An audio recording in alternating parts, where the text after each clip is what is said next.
في سؤال مهم، معرفش ليه محدش تعرض ليه كتير من اخواننا المؤرخين. لو ما كانتش قامت الثورة العربية هل كان سيتم احتلال مصر؟ 4 يوليو سنة 1838 لما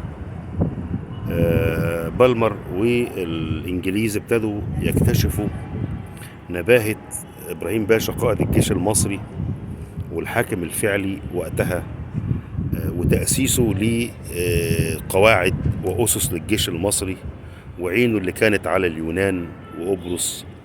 لأنه الفرق بين إبراهيم باشا وغيره من اللي حكموا مصر، إبراهيم باشا كان يدرك أن مصر إقليم،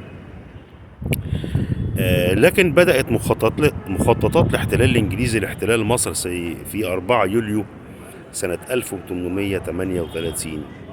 يعني لو ما كانتش قامت الثورة العربية كان أيضا الاحتلال الإنجليزي هيحاول يحتل مصر.